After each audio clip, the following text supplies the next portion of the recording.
اعوذ باللہ السمیع العلیم من الشیطان اللعین الرجیم بسم اللہ الرحمن الرحیم وبہ نستعین وہو المعین الحمد للہ رب العالمین والعاقبۃ للمتقین والجنۃ للموحدین والنار للملحدین والمنکرین والصلاة والسلام علی سید الانبیاء والمرسلین خاتم النبیین مولانا مولا الکونین جد الحسن والحسین ابی القاسم محمد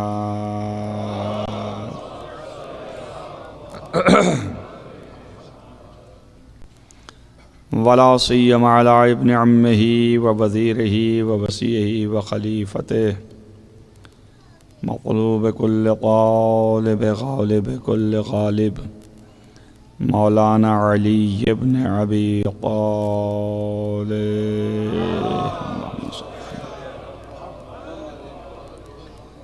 وآلہ الطیبین الطاہرین المعصومین المظلومین الذين أذهب الله عنهم الرجس وطهرهم تطهيرا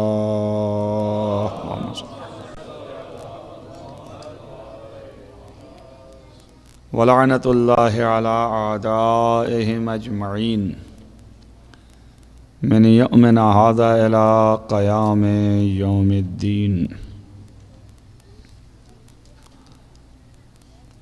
اما بعد فقد قال الله سبحانه وتعالى في كتابه الحكيم بسم الله الرحمن الرحيم ولا تركنوا إلى الذين ظلموا فتمسكم النار. صلوات پڑھیں محمد وآل محمد.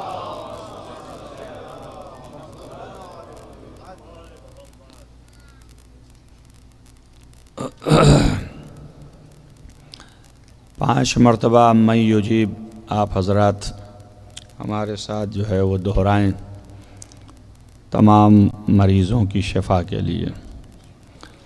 بسم اللہ الرحمن الرحیم امن یجیب المضطر اذا دعا ویکشف السوء امن یجیب المضطر اذا دعاه ویکشف السوء امن یجیب المضطر اذا دعاه ویکشف السوء امن یجیب المضطر اذا دعاه ویکشف السوء امن یجیب المضطر اذا دعاه ویکشف السوء. اللهم انی اسألک بحق فاطمة وابیها وبعلها وبنیها والسر المستودع فيها ان تصلی علی محمد وآل محمد. بارہا جن جن لوگوں نے عورتوں میں مردوں میں مریضوں کے لیے کہا ہے دعا کے لیے ان سب کو شفائے عاجل و کامل عنایت فرما. معبود تمام دنیا میں جہاں جہاں بھی مریض ہیں ان سب کو شفائے عنایت فرما بحق محمد وآل محمد و بحق ابو الفضل العباس علیہ السلام شفائے عاجل و کامل عطا فرما. عزیزان گرامی مرتبت یہ آیہ کریمہ آپ کے سامنے جو میں نے تلاوت کی ہے یہ مشہور اور معروف نہ تھی مگر مشہور ہو گئی. اب یاد ہو جانا چاہیے 8-9 دن میں جس میں اتنا حصہ تو یاد ہی ہو جانا چاہیے کہ اللہ کا فرمان ہے کہ جنہوں نے ظلم کیا اور ظالم ہیں ان کی اطاعت مت کرو، ان کی پیروی مت کرو. اور ظاہر ہے کہ اللہ جب یہ خود بیان کر رہا ہے اور بار بار تاکید کر رہا ہے کہ اللہ کو پسند نہیں ہے ظالم کی پیروی یا ظالم کی اطاعت، تو وہ خود بھی ظلم سے مبرہ ہے، پاکیزہ ہے. تبھی وہ جو ہے ظلم کو ناپسند کرتا ہے۔ ظلم خود ایک نقص ہے اور کمی ہے، اور وہ خدا کمال محض ہے جہاں نقص کا تصور نہیں، لہذا وہاں ظلم کا تصور بھی نہیں ہو سکتا ہے۔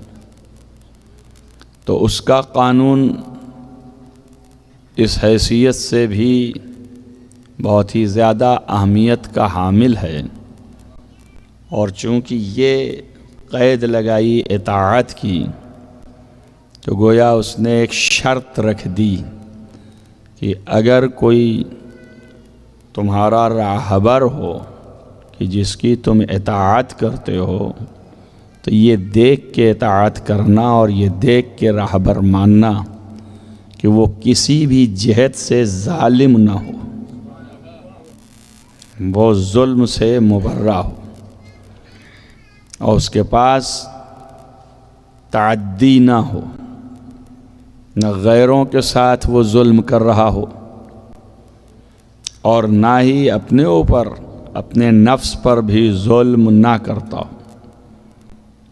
نفس پر ظلم کرنے کا مطلب میں نے آپ کو بتایا کہ بہت سے احکام ایسے ہیں کہ جو اپنے سے متعلق ہیں، اس میں بھی پروردگار عالم کی اطاعت ہے، تو اس کی نافرمانی کرے گا تو گویا اپنے نفس پر ظلم کر رہا ہے، اور یہ ظلم باعث ہے اس کے ناعدلی اور ناانصافی کی بنیاد پر کہ وہ اس صفت سے کہ وہ کسی کی راہبری کر سکے اس سے خارج ہے۔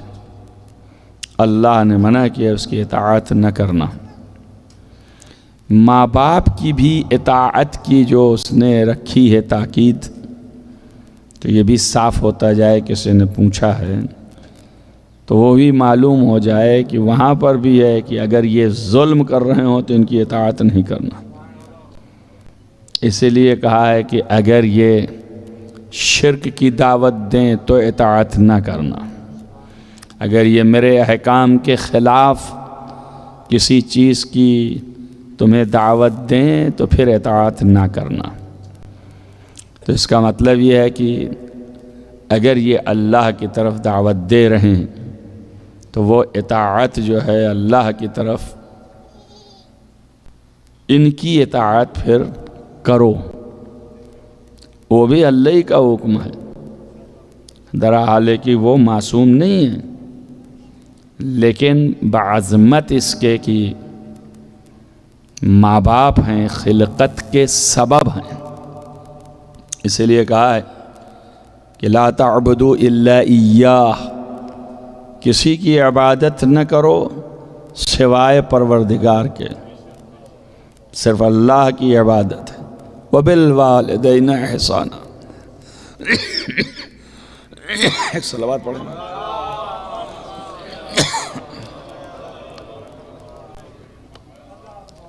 محمد وآل محمد بلندتر صلوات۔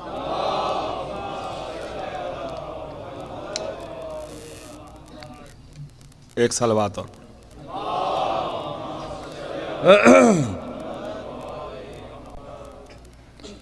لیکن ماں باپ بھی آپ کے دینی رہبر نہیں ہیں۔ اللہ جو ہے وہ دینی رہبر انہی کو قرار دیتا ہے جن کے ہاں ذرہ برابر کسی جہت سے ظلم نہ لازم آتا ہو۔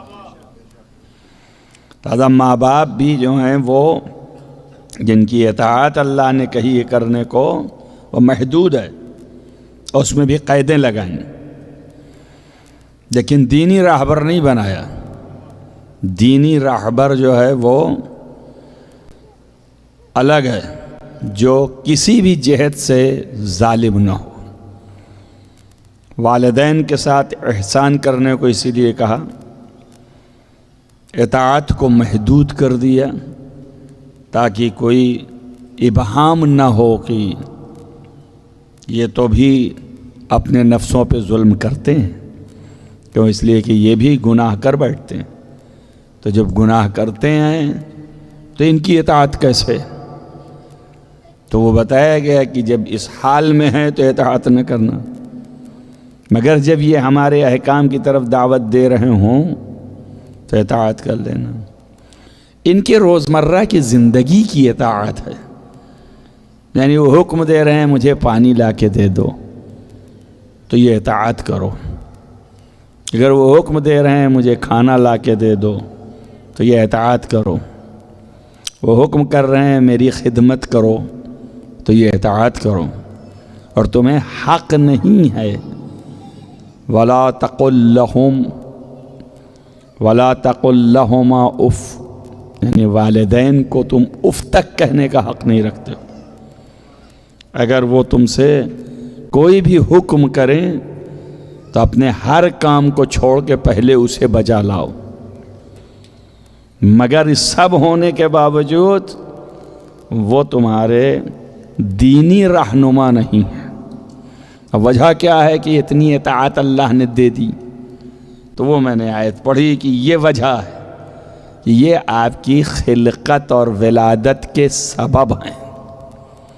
تو اس کا مطلب یہ ہو گیا کہ جو آپ کی خلقت کا سبب ہو وہی حق اطاعت رکھتا ہے، اسی کو حق اطاعت ہے۔ اگر اتنی بات آپ کو مستفاد ہوئی ہے تو اللہ کی اطاعت کیوں واجب ہے؟ اس لیے کہ خالق ہے، تو خلق کرنے والا ہے، تو جس کو بھی جہاں سے بھی خلقت کا سبب ہے اسی کو حق اطاعت ہے۔ اس لیے اللہ نے محمد و آل محمد کی اطاعت کائنات کی مخلوق پر فرض رکھا ہے۔ کیوں؟ اس لیے کہ تمام مخلوقات کی خلقت کا سبب محمد و آل محمد علیہ السلام۔ ایک صلوات پڑھیے محمد و آل محمد۔ اور اسی قانون کے پیش نظر تھوڑا سا ماں باپ کو بھی موقع دے دیا، نہ اصلی جو ہے وہ خود خالق ہے، خود مالک ہے، خود رازق ہے، سب کچھ وہ ہے، اس کے بعد یہ سارا کچھ جو ہے خالق، رازق، مالک، یہ سب کا سبب محمد و آل محمد، ان کے سبب سے، انہی کی وجہ سے تم کو خلق کیا تو وہ خالق ہے تمہارا، انہی کے سبب سے تم کو رزق دیتا ہے تو رازق ہے تمہارا، انہی کے سبب سے تمہیں پرورش کرتا ہے تو وہ رب ہے تمہارا۔ تو یہ سبب ہوئے تمہاری خلقت کے، تمہارے رزق کے، تمہارے علم کی، تمہاری پرورش کے، چونکہ یہ سبب آئیں تو جس طرح سے اس مالک کی یاد تم پر فرض ہے ویسے ہی ان اسباب والے لوگوں کی بھی یاد تم پر فرض ہے، لہذا ان کا بھی ذکر کرو، ان کی بھی یاد مناؤ، اور اتنا اہتمام کیا کہ دماغ میں کہیں یہ نہ آ جائے کہ بھیا اللہ کی تو یاد سمجھ میں آتی ہے، سبب ہیں تو ٹھیک ہے، احترام کر لیتے ہیں، یاد کرنے کی کیا ضرورت ہے؟ تو ایک اللہ نے خود بھی یاد کر کے بتایا کہ جب ہم خود ان کا ذکر کر رہے ہیں تو تم بھی کرو ان کا ذکر۔ ایک صلوات پڑھیے محمد و آل محمد۔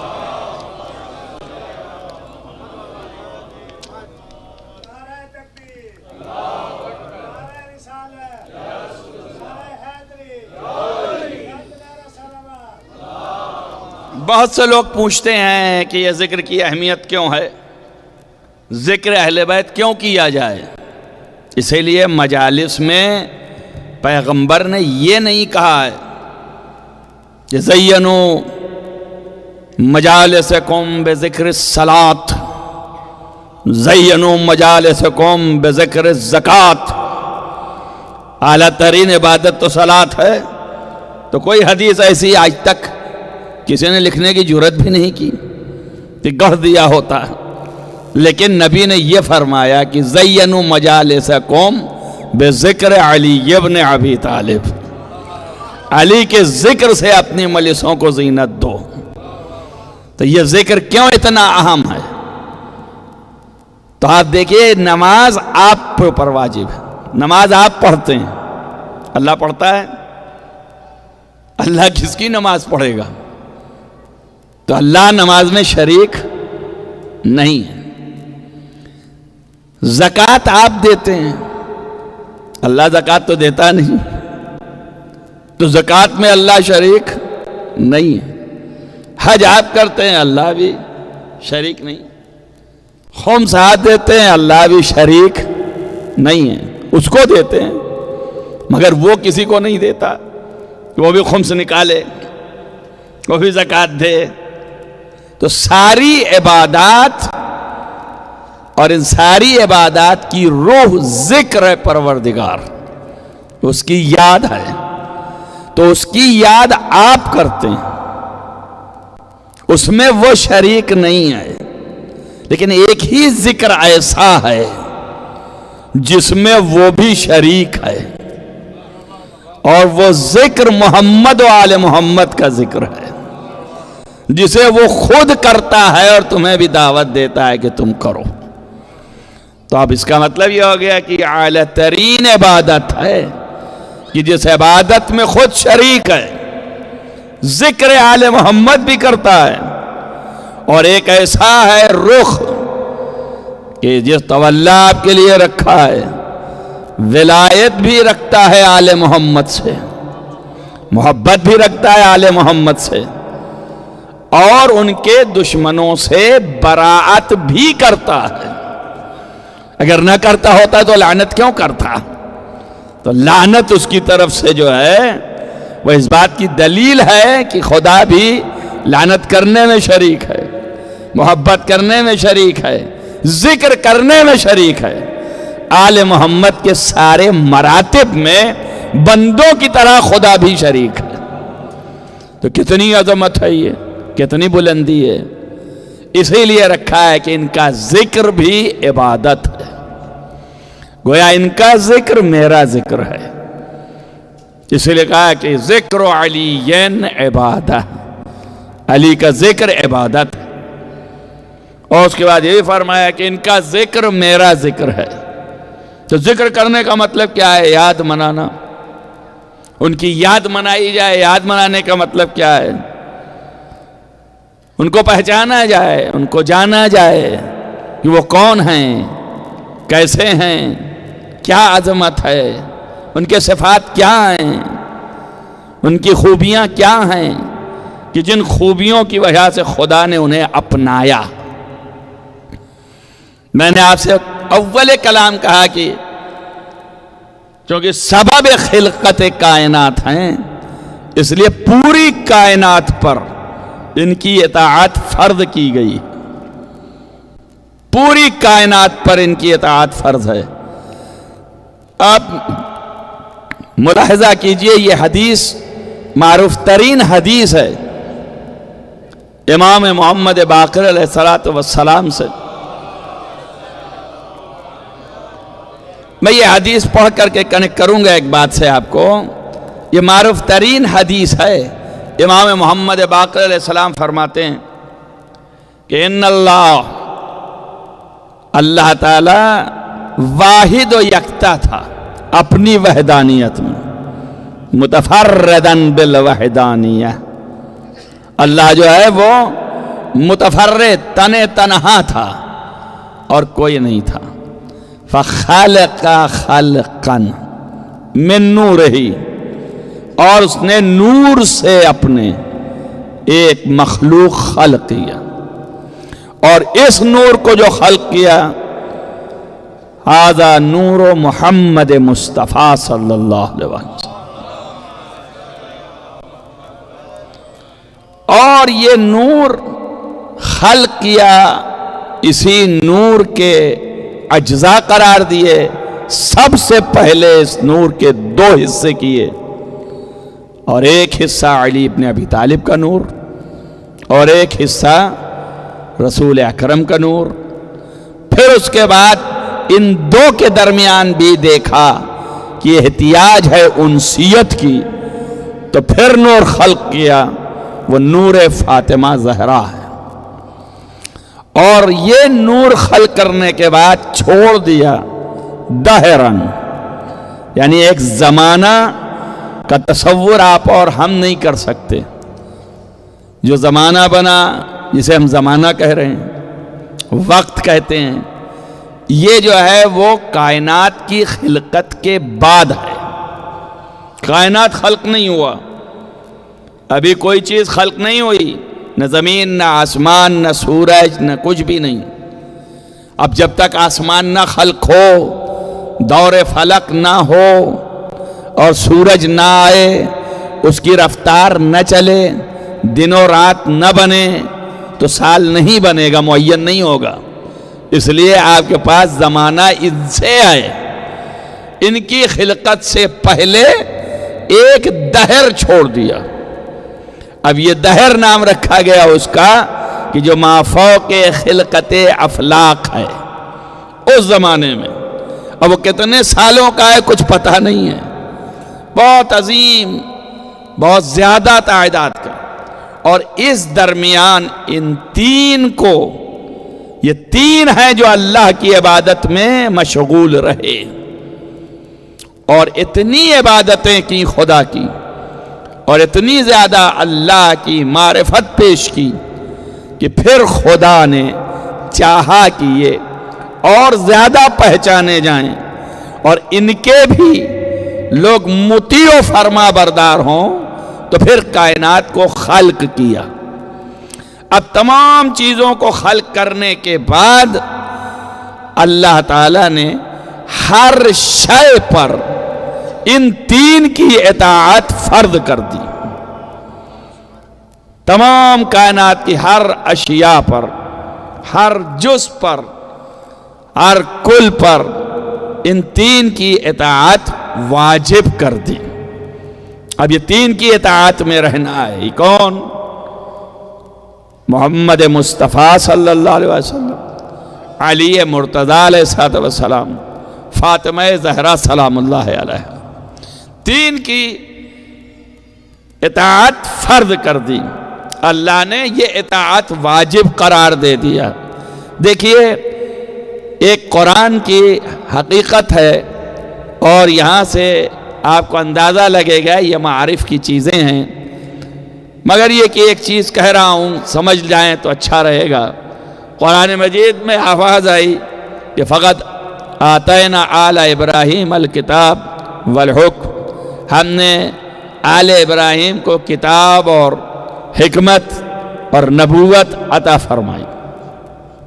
اس کے بعد کہا وَآتَيْنَاهُمْ مُلْكًا عَظِيمًا، ہم نے آل ابراہیم کو ملک عظیم عطا کیا۔ تو بہت سے لوگ جو ہیں وہ کہتے ہیں کہ آل ابراہیم میں ظاہر ہے کہ حضرت موسیٰ اور عیسیٰ اور داؤد اور سلیمان یہ سب آل ابراہیم میں آتے ہیں۔ تو ہمارے مسلمین جو ہیں کم لطفی میں جب آ جاتے ہیں تو دائرہ تنگ کرتے ہوئے کہتے ہیں کہ یہ لوگ مراد ہیں، اس لیے کہ سب سے بڑی حکومت حضرت سلیمان کو ملی۔ تو حضرت سلیمان کی حکومت جو تھی اس کی کیا دائرہ تھا کہ جو بہت بڑی تھی؟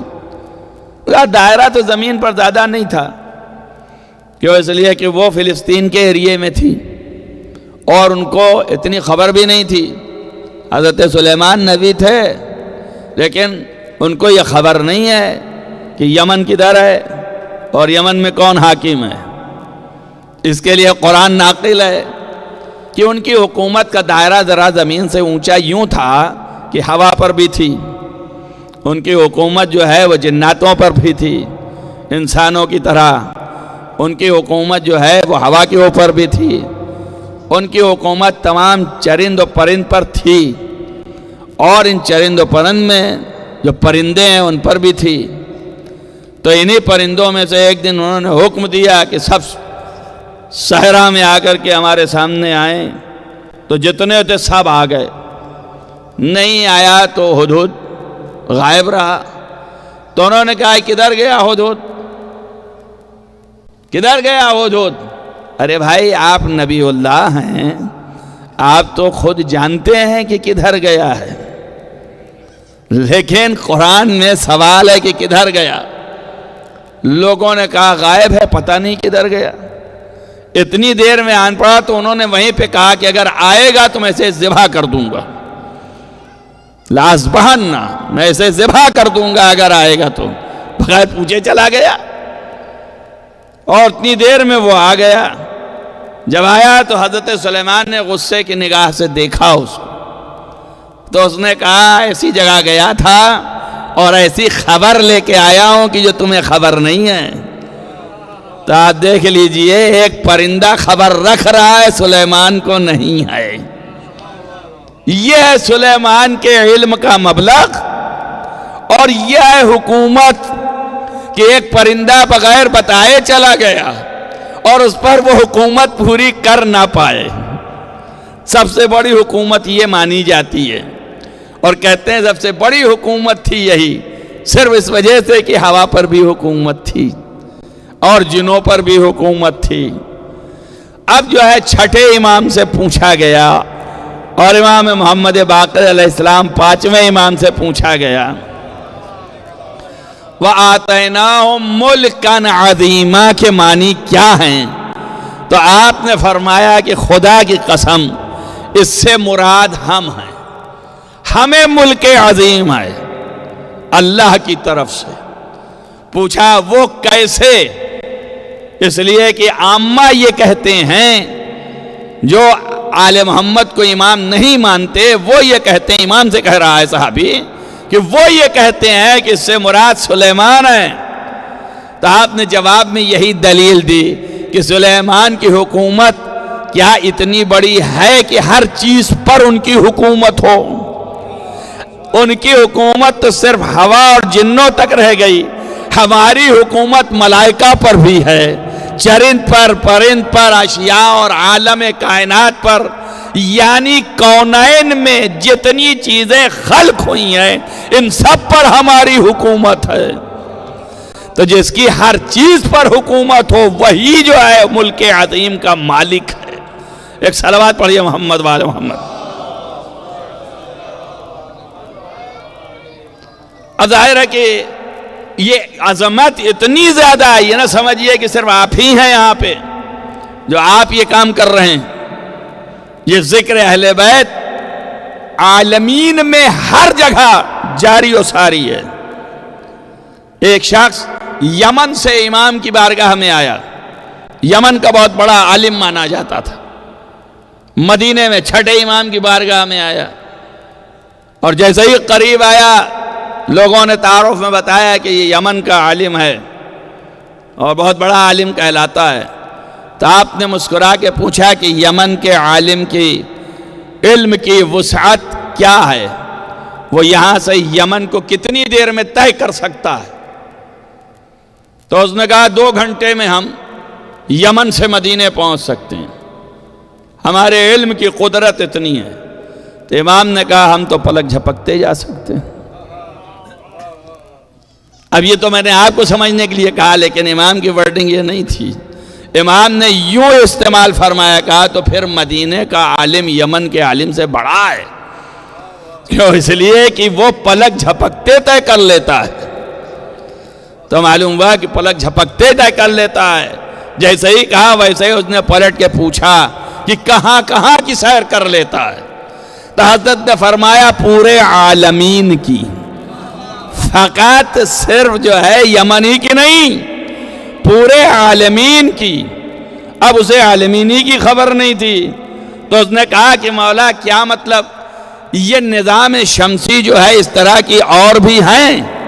تو آپ نے فرمایا 12,000 نظام شمسی ایسی ہیں، یہ سب ملتے ہیں تو عالمین بنتے ہیں۔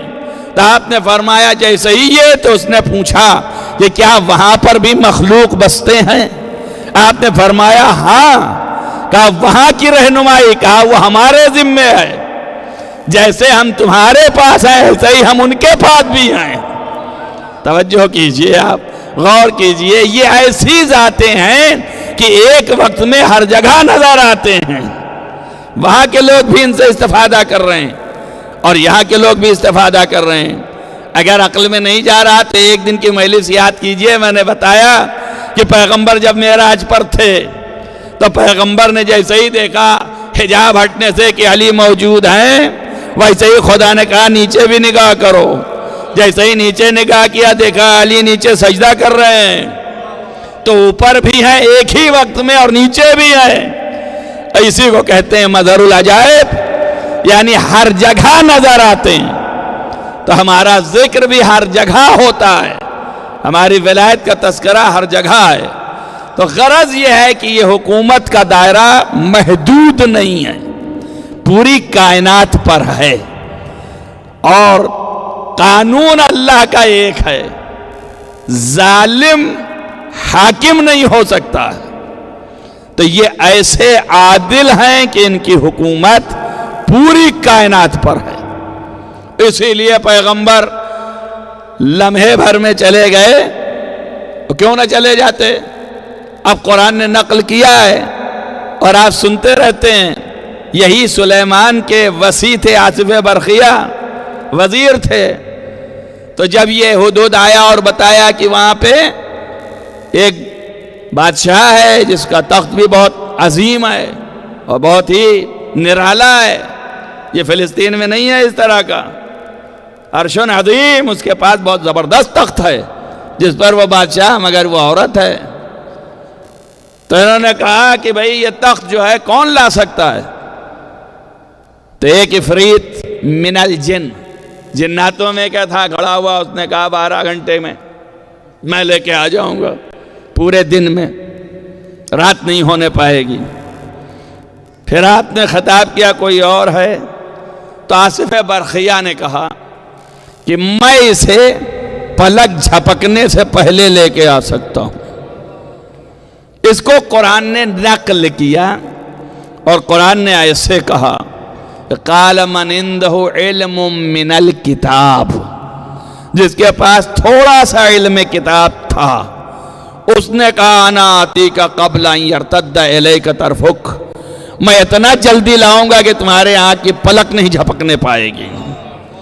تو جس کے پاس تھوڑا سا علم ہے کتاب کا، وہ اتنا بڑا کام کرنے کے لیے تیار ہے۔ تو محمد عربی پہ تو پورا قرآن اترا ہوا ہے نا، تو کل کتاب کا علم موجود ہے نا، تو اگر وہ ایک لمحے میں زمین سے عرش پر چلے گئے تو اس میں حیرت کی کیا بات ہے؟ ایک صلوات پڑھیے محمد والے محمد۔ نعرہ تکبیر، نعرہ رسالت، نعرہ حیدری۔ ان کی حکومت ہر ذرے پہ ہے، عادل محض، اور جتنا یہ ہیں اتنا ہی علی ابن ابی طالب ہیں۔ کیوں؟ اس لیے کہ انا وعلی من نور واحد، ایک ہی نور کے 2 حصے ہیں۔ یہ جو لوگوں کی آوازیں اٹھا کرتی ہیں، کل بھی میں نے اشارتاً کہا آپ سے کہ ہم صفر کو ساتھ میں نہیں لاتے ہیں، لیکن بہت سے لوگ زور لگائے ہوئے ہیں، وہ کہتے ہیں کہ یہ افضل، وہ افضل، فلاں افضل، یہ تو 4 نمبر پہ آتے ہیں نا، ان سے پہلے اور لوگ افضل ہیں ان سے۔ تب سن لیجئے افضل کا ایک بزم ایسی ہے اصحاب کی، ابن عباس نقل کرتے ہیں کہ بزم میں بیٹھے ہوئے اور عبد الرحمن ابن عوف کچھ اس طریقے کے الفاظ استعمال کیے کہ جس سے نبی کو غصہ آیا اور غضبناک ہوئے مولا علی کی شان میں۔ کیوں؟ اس لیے کہ وہ ان کو سمجھتے تھے کہ ہم سے بھی کمتر ہیں، سمجھتے تھے ایسے ہی ہیں۔ تو آپ نے فوراً فرمایا یا عبد الرحمن ابن عوف انتم اصحابی، تم لوگ میرے صحابیوں میں سے ہو، وعلی ابن ابی طالب منی، اب علی ابن ابی طالب مجھ میں سے ہے، وہ مجھ سے ہے اور میں اس سے ہوں، اور تم اصحاب میں سے ہو۔ اور ابدا کبھی بھی من قاسا علی ابن ابی طالب من غیری، اگر کسی نے میرے علاوہ کسی سے ان کا مقابلہ کیا فقط جفانی، تو اس نے مجھ پر جفا کیا، ظلم کیا۔ ومن جفانی فقط اذانی، اور جس نے مجھ پر ظلم کیا اور جفا کیا اس نے مجھے اذیت دی۔ من اذانی فعلیہ لعنت ربی، جو ہم پر اذیت کرے اس پر ہمارے پروردگار کی لعنت ہو۔ ایک صلوات پڑھے محمد وآل محمد۔ بیان پیغمبر ہے، تبرہ ہو گیا کہ نہیں ہوا؟ ایک صلوات پڑھیے محمد وآل محمد۔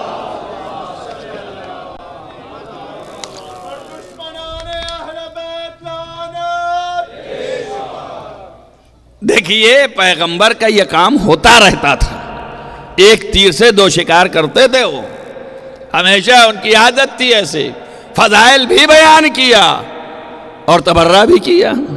اب اگر ذہنوں میں جن کے بھی اصحاب میں قیاس ہے اپنے لیے، تو لعنت پروردگار کے مستحق ہو گئے بزبان پیغمبر، اور پیغمبر انہی کے منہ پہ کہہ رہے ہیں اسی کا نام تبرہ ہے۔ اور کس کو تبرہ کہتے ہیں؟ یہ تھوڑی نہ کہ پکڑ کے گریبان کہیں ہم تم کو گالی دے رہے ہیں، گالی دینا تھوڑی تبرہ ہے۔ تبرہ لعنت خدا کرنے کا نام ہے، جسے خدا نے بھی کیا ہے، اللہ کے رسول نے بھی کیا ہے۔ تو فلعنت اللہ علیہ فلعنت ربی، ہمارے پروردگار کی طرف سے لعنت ہو اس کے اوپر۔ اور آگاہ ہو جاؤ، میں اور علی ایک نور سے خلق کیا گیا ہوں۔ لو کان الحکمت شخصا لکان علی، جو کچھ ہم میں ہے وہ سب علی میں ہے، اور جو کچھ علی میں ہے وہ سب ہم میں ہے۔ لو کان الحکمت شخصا، اگر علم و حکمت کوئی آدمی کی شکل میں آ جائے لکان علی، تو وہ علی کی ذات ہے۔ اگر تمہیں علم دیکھنا ہے چل پھر رہا ہو تو یہ علی کی ذات ہے جو علم ہے۔ لو کانا، اگر اسی طریقے سے سخاوت جو ہے سامنے شخص بن کے آ جائے لکان الحسین، تو وہ حسین ہیں۔ اور اسی طریقے سے اگر عظمت میں دیکھنا ہے زہد سامنے آ جائے اور انسانی شکل میں، تو وہ جو ہے حسن ہیں۔ اور اگر حسن جو ہے انسان کی شکل میں آ جائے لکان فاطمہ، تو وہ فاطمہ ہیں۔ بل ہے، بلکہ یہ اعظم من ھذا، یہ حسن سے بھی بلند تر ہیں، کم تر بھی نہیں، بلند تر ہیں، اعظم ہیں۔ اور آگاہ ہو جاؤ، ان ابنتی، یہ میری بیٹی فاطمہ جو ہے اس کا کوئی بھی مثیل کائنات میں نہیں ہے۔ یہ خلقت کے اعتبار سے بھی خیر و اہل الارض، زمین پر جتنے ہیں سب سے بہتر ہے۔ عنصراً، شرفاً، نبلاً، عقلاً، خلقت کے اعتبار سے بھی، پیدائش کے اعتبار سے بھی، شرف کے اعتبار سے بھی، عقل کے اعتبار سے بھی، حیا کے اعتبار سے بھی، دین کے اعتبار سے کوئی مثیل نہیں ہے۔ یہ بیان کس کے درمیان کر رہے ہیں؟ اصحاب کے درمیان۔ یہ دیکھو، ان کا کوئی موازنہ ہمارے علاوہ نہیں کرنا کسی کے ساتھ، یہ نبی نے بیان کیا۔ سن 40 ہجری کے قریب علی ابن ابی طالب جو ہیں اپنے زمانہ اقتدار میں خطبہ دے رہے ہیں، تو وہ وہاں سے کوفے کی مسجد میں منبر سے کہہ رہے ہیں کہ آگاہ ہو جاؤ، کوئی بھی کائنات میں ایسا نہیں ہے جو میرے مقابلے میں قیاس کیا جا سکے سوائے محمد عربی کے۔ انہی کی ذات ہے جو میرا مقابلہ کر سکتی، کیوں؟ اس لیے کہ ہم دونوں ایک ہی ہیں، لہذا کوئی بھی نہیں ہے جو مقابل آ سکے۔ اور ہم ہی تو وہ ہیں کہ اساس الدین، ہمارے اوپر تو دین کی بنیاد ہے۔ ہم ہی وہ ہیں جو اللہ کے علم و حکمت کے خزانے ہیں، ہم ہی وہ ہیں جو اللہ کے ارادے کے مالک ہیں۔ یہ عظمت امیر المومنین علیہ السلام نہج البلاغہ میں موجود ہے، خود سے بیان کر رہے ہیں، خطبہ دے رہے ہیں۔ ایک شخص پوچھ رہا تھا کہ بتائیے کیوں؟ اس لیے کہ جن لوگوں کو فضائل بہت کھلتا ہے وہ طرح طرح کے سوال لے کے آتے ہیں۔ تو ایک شخص یہ پوچھ رہا تھا کہ بتائیے امام زمانہ جب آئیں گے تو وہ بھی تو خطبہ دیں گے، وہ بھی اسی طرح پڑھیں گے، تو کیا بیان کریں گے؟ وہ آئیں گے تو اسی طرح جیسے آپ لوگ فضائل بیان کرتے یہ بیان کریں گے کہ دین ان بیان کریں گے؟ یعنی فضائل کو دین سے الگ سمجھتا ہے۔ جو کہہ رہا ہے کیا بیان کریں؟ ہم نے کہا دیکھو امام زمانہ جب آئیں گے تو ہم تو رہیں گے انشاءاللہ، لیکن تمہارا پتہ نہیں ہے کہ تم رہو گے بھی کہ نہیں رہو گے، اور امام زمانہ کب آئیں گے یہ بھی نہیں پتہ ہے۔ جب دنیا ظلم و جور سے بھر جائے گی تبھی تشریف لائیں گے، تو جب دنیا ظالمین سے بھر جائے گی تب تشریف لائیں گے۔ ابھی تو آپ ایک دو ہی نظر آ رہے ہیں، اسی طرح جب بھر جائے چاروں طرف سے ایسے ہی آوازیں آنے لگیں ظالمین کی تو پھر حضرت تشریف لائیں گے۔ لیکن ان سے پہلے مولا علی تو آ چکے ہیں نا، اور مولا علی بھی خطبے دے چکے ہیں، کم سے کم 250-300-400 خطبے سید رضی علیہ الرحمن نے نہج البلاغہ میں جمع کیا ہے۔ تو جا کر کے دیکھ لو اس کی ابتدا سے انتہا تک کہ جاتے اس ہاتھ منبر پہ کرتے کیا رہے ہیں۔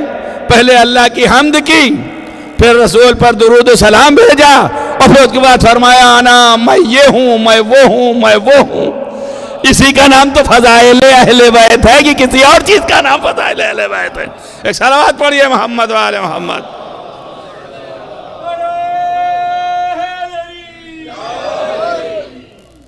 ایک صلوات اور بہتر پڑھیے۔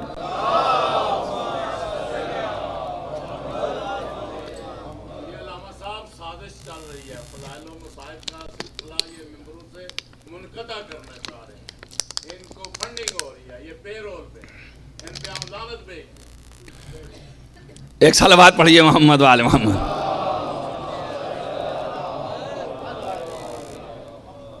تو بہرحال ہم کو جو ہے ایسی چیزوں سے باخبر بھی رہنا چاہیے اور متوجہ بھی رہنا چاہیے۔ اگر اس طرح کی کوئی مہم ہے تو یہ مہم چلانے والے تو فنا ہو جائیں گے، لیکن فضائل اہل بیت رکنے والا نہیں ہے، یہ کبھی ختم نہیں ہونے والا۔ یہ نہ سمجھنا کہ یہ ذکر، یہی تو بتا رہا ہوں کہ یہ ذکر ہمارے دم سے قائم ہے، تو آؤ ہمیں خرید لو، آؤ ہمیں جو ہے بہکا دو، ہمیں ورغلا دو، ہمارے ذہنوں کو خراب کر دو۔ اب جب ہم خراب ہوں گے تو جہنم چلے جائیں گے، لیکن ذکر نہیں رکے گا۔ کیوں؟ اس لیے کہ اس ذکر کو کرنے والا خدا بھی ہے۔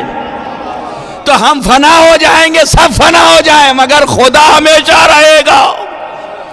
تو ذکر اہل بیت تو ہمیشہ رہے گا۔ ایک صلوات پڑھیے محمد والے محمد۔ تو ان کی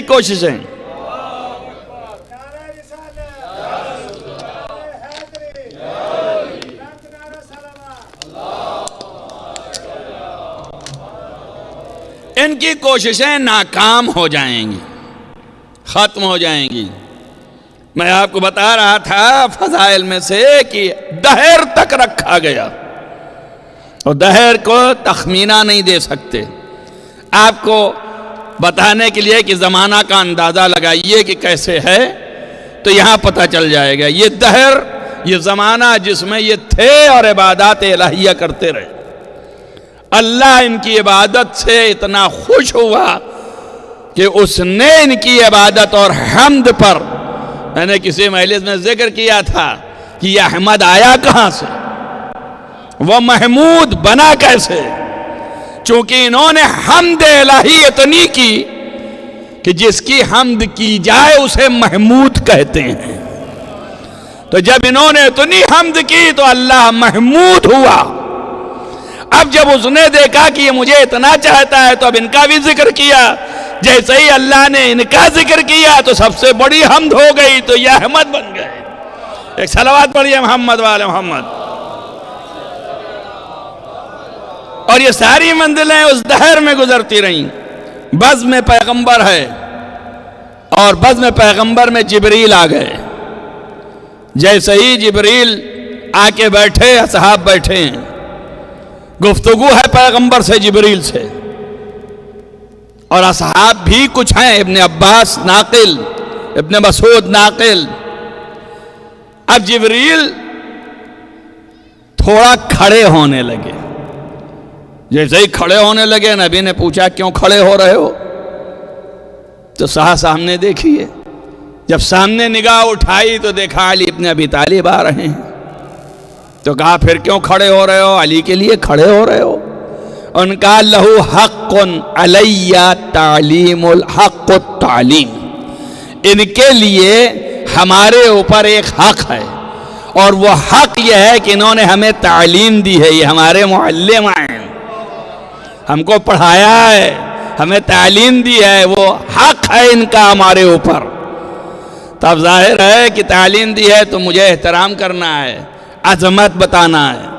مولا نے فرمایا ہے من علمنی حرفا فقط سیرنی عبدا، جو مجھے ایک حرف سکھائے تو اس نے مجھے اپنا غلام بنا لیا۔ توجہ کیجئے آپ، اب جبریل اعتراف کر رہے ہیں کہ انہوں نے ہمیں سکھایا ہے۔ سمجھ میں آیا کچھ یا نہیں آیا؟ یا بالکل صریح کہنا پڑے گا؟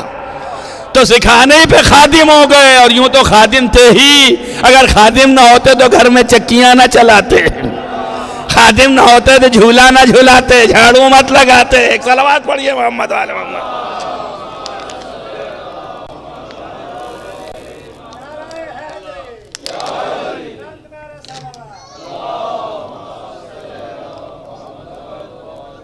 لہو علیہ حق التعلیم، انہوں نے ہمیں تعلیم دی ہے۔ کب تعلیم دی ہے اسے بھی بیان کیا، کہا جب میری خلقت ہوئی اور ندائے ربانی آئی کہ من ہو تو کون ہے، تو میں کچھ سمجھ نہیں پایا کہ میں کیا جواب دوں۔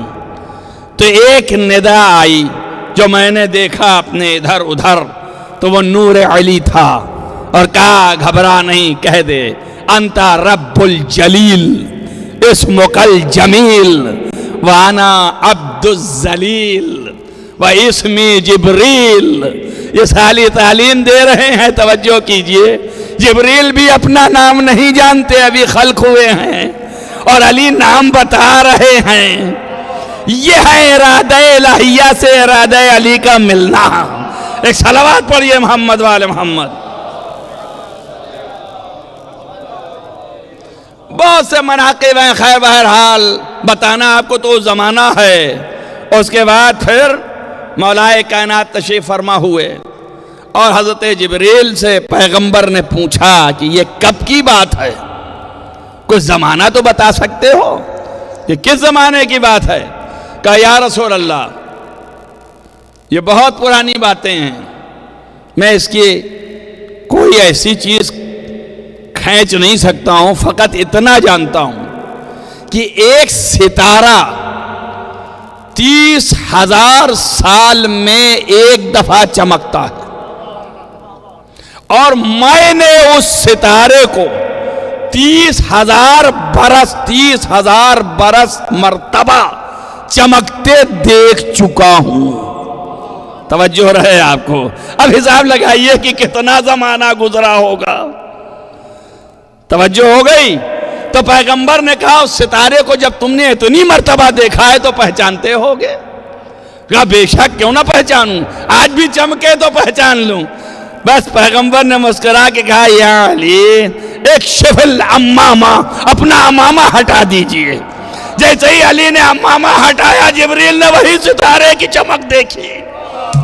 یہ ہے پیشانی جو چمکتا تھا۔ ایک صلوات پڑھیے محمد والے محمد۔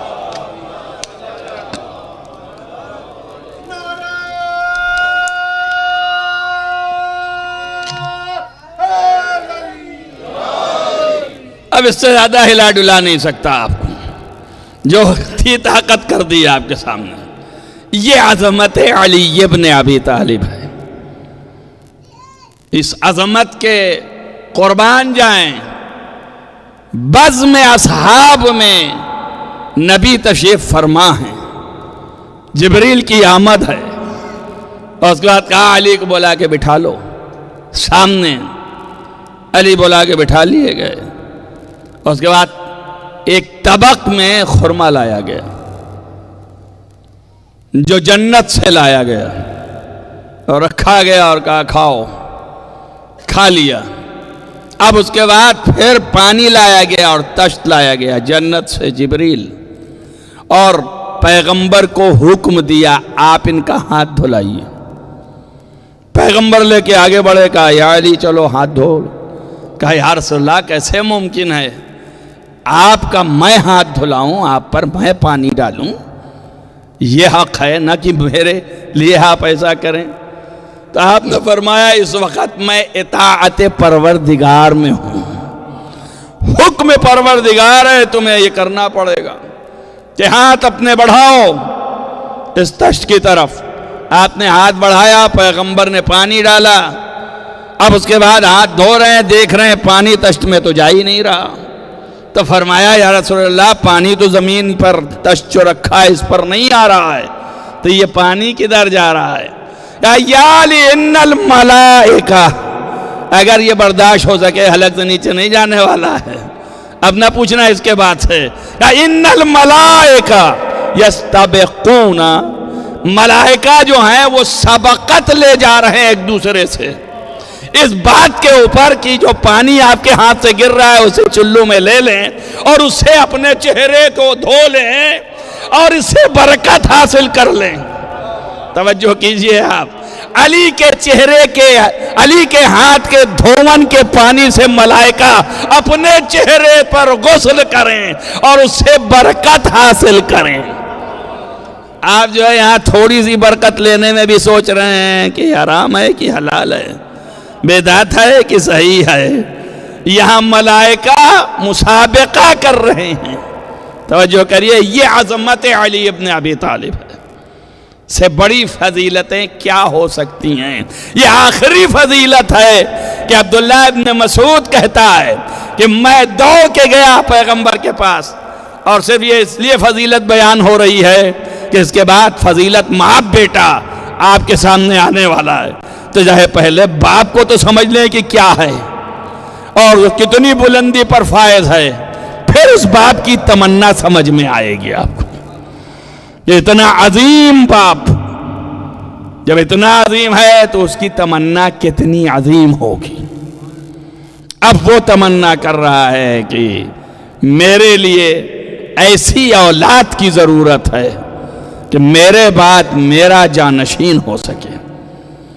میں روایتیں چھوڑا ہوں، کل پھر پڑھوں گا، وقت زیادہ نہ ہو جائے، اس لیے کہ کل کام آپ کو کرنا بھی ہے اور 9 محرم بھی ہے.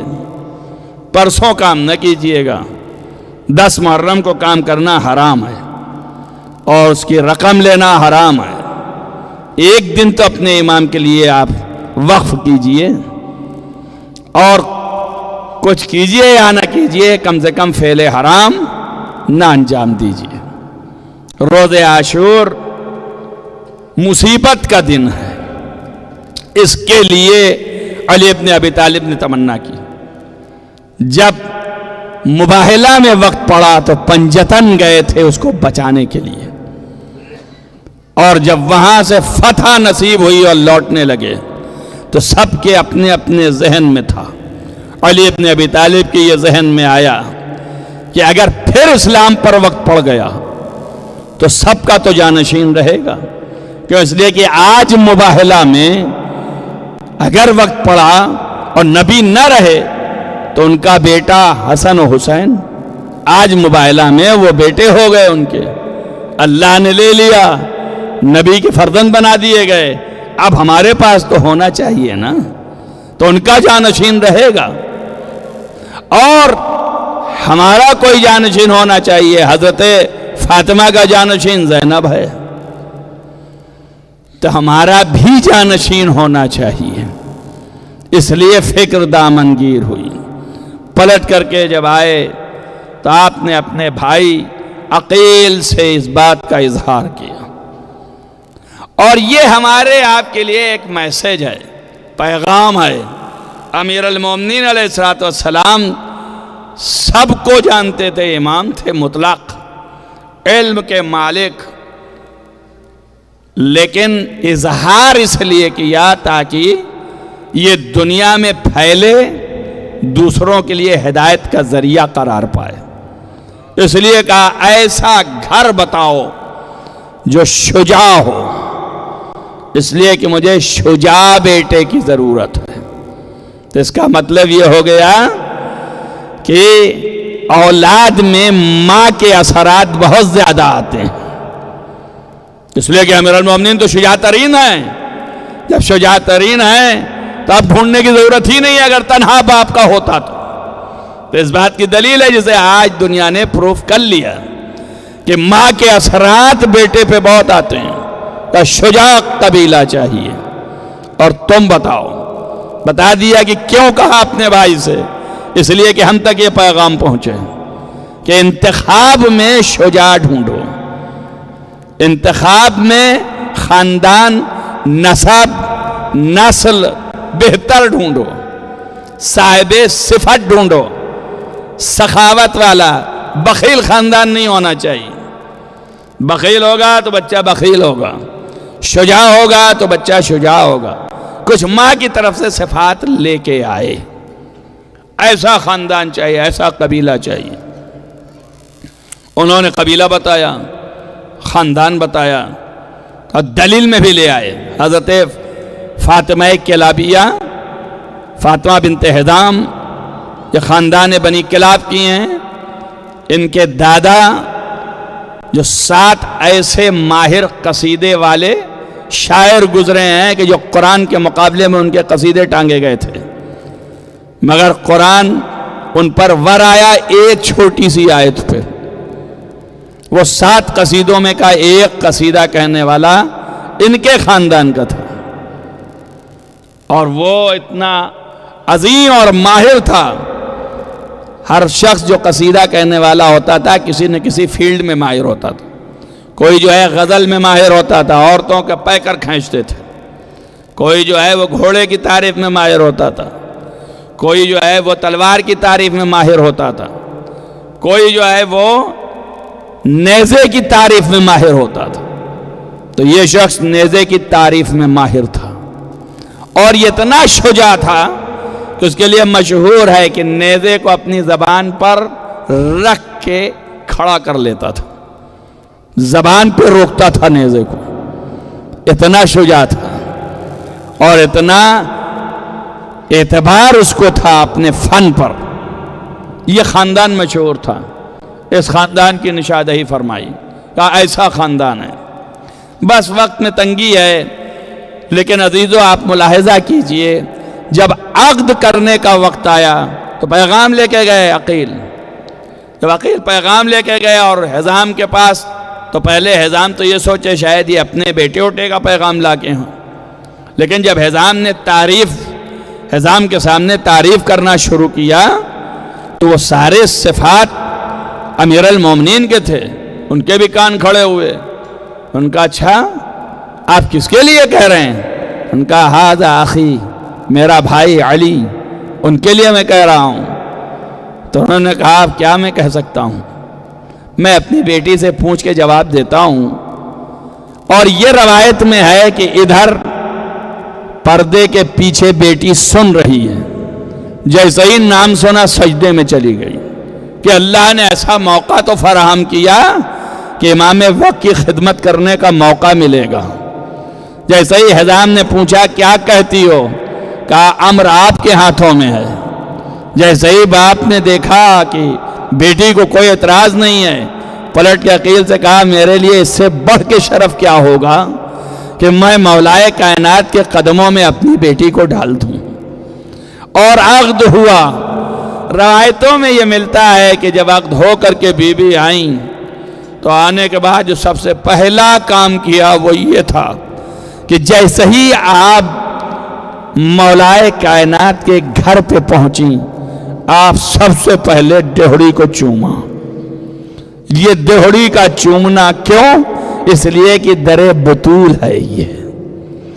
اور دہڑی کو آپ نے اپنے آنکھوں سے لگایا اور اس کے بعد اندر داخل جب ہوئیں تو ایک روایت میں ہے کہ حسنین بیٹھے ہوئے تھے، ان کے 7 مرتبہ طواف کیا اور طواف کرنے کے بعد کہا کہ اے میرے آقا، آپ لوگ یہ نہ سمجھنا کہ میں ماں بن کے آئی ہوں، میں آپ کی خادمہ ہوں۔ آپ کو پتا ہے کہ ان کا نام فاطمہ تھا۔ ملائکہ کائنات نے ایک مرتبہ پکارا ان کو فاطمہ، تو ہاتھ جوڑ کے کھڑی ہو گئی اور کہا آقا اب ہمیں فاطمہ نہ بلانا۔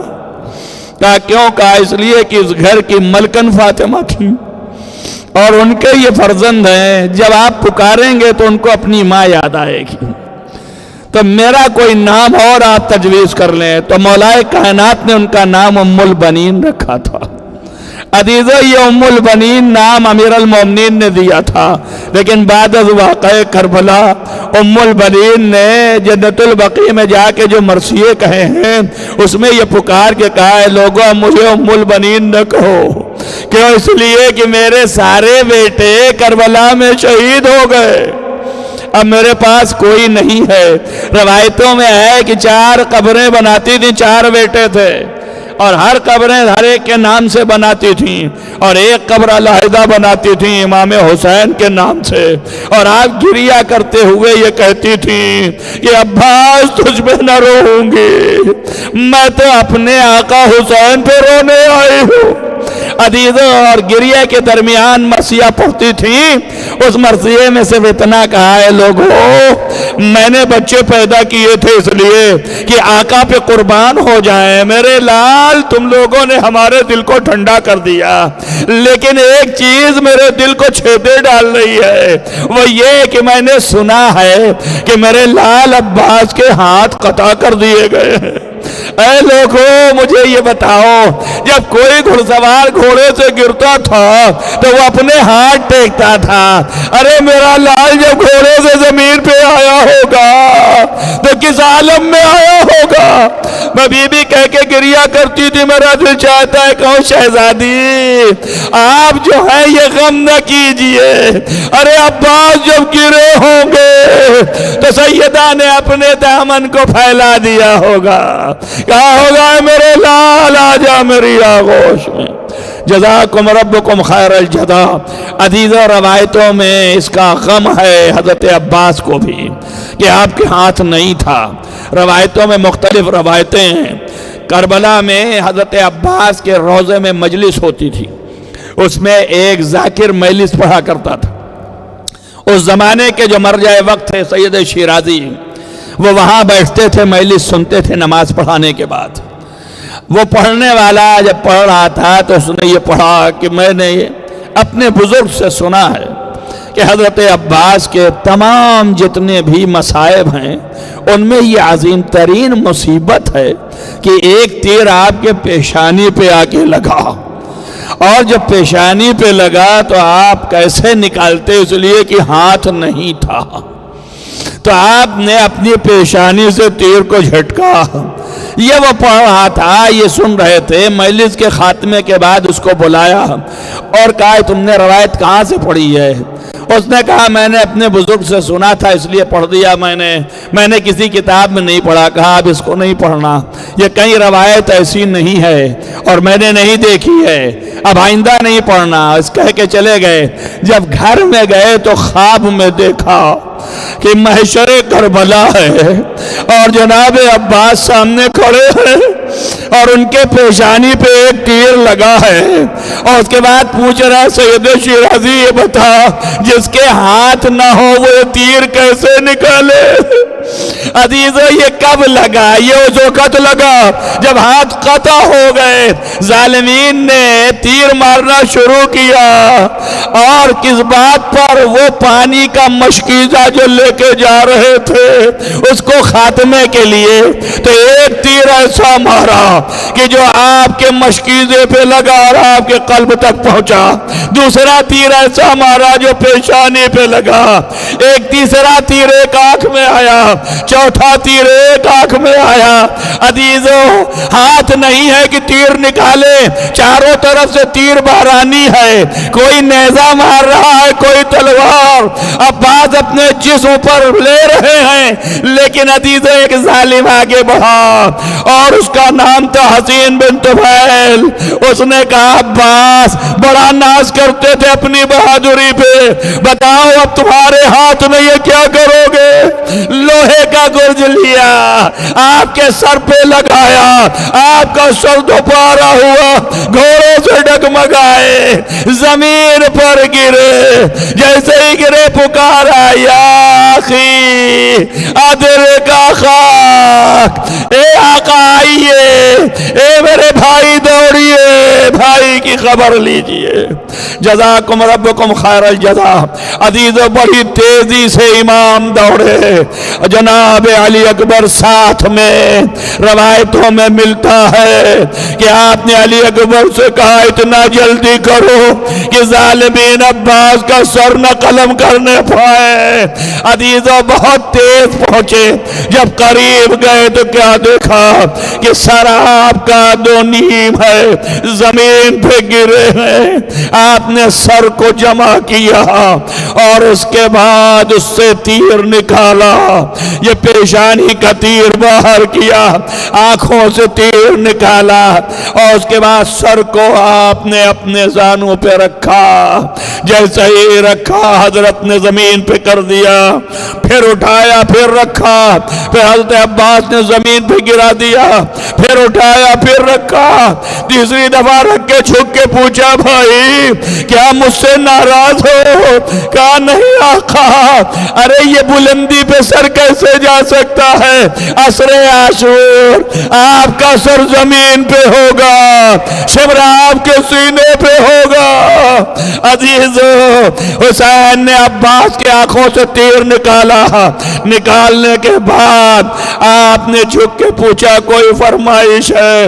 کہا نہیں کچھ نہیں، آپ کے جمال کا مشاہدہ کرنا تھا، کر لیا خدا حافظ آقا، بس میری خبر پہنچا دینا خیمے میں۔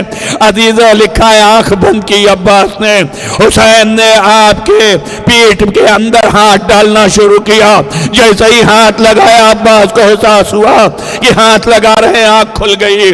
پوچھا آقا خیر تو ہے؟ کہا بھیا تمہیں خیمے لے جاؤں گا۔ کہا آقا آپ کو قسم ہے آپ کے ماں کی، مجھے خیمہ نہ لے جائیے گا۔ عزیزو کیا وجہ ہے خدا جانے، لیکن ایک وجہ تو یہی کہ 57 برس کا بوڑھا یہ لہیم شہیم لاشے کو کیسے اٹھائے۔ عزیزو ایک دوسرے آپ نے فرمایا یہ کیوں بھائی آپ کو کیوں نہ لے جاؤں خیمے میں؟ مشہور روایتوں میں آیا ہے کہ فرمایا ہے میرے آقا مجھے سکینہ سے حیا آتی ہے۔ عزیزو لکھا یہ ہے کہ آپ جو ہے چلے تو علم عباس کا ہاتھوں میں لیا اور خیمے کا رخ کیا۔ سکینہ نے کہا آؤ بچوں آؤ، میرا چچا آ رہا ہے۔ لیکن عزیزو جب حسین پہنچے تو علم دا خالی، آج اسی بنیاد پہ علم اٹھایا جاتا ہے۔ بس جیسے ہی سکینہ نے دیکھا کہا چچا میرا کدھر گیا بابا؟ کہا اے بیٹا چچا نہر فرات پہ سو رہے ہیں، میں یہ علم لے کے آیا ہوں۔ ارے چچا کو کیوں نہیں لائے حسین؟ اس لیے کہ عباس نے منع کیا تھا کہ مجھے سکینہ سے حیا و شرم آتی ہے، پانی نہ پہنچا سکا۔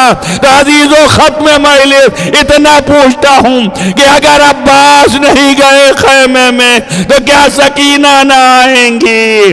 ارے آئے گی مگر کب؟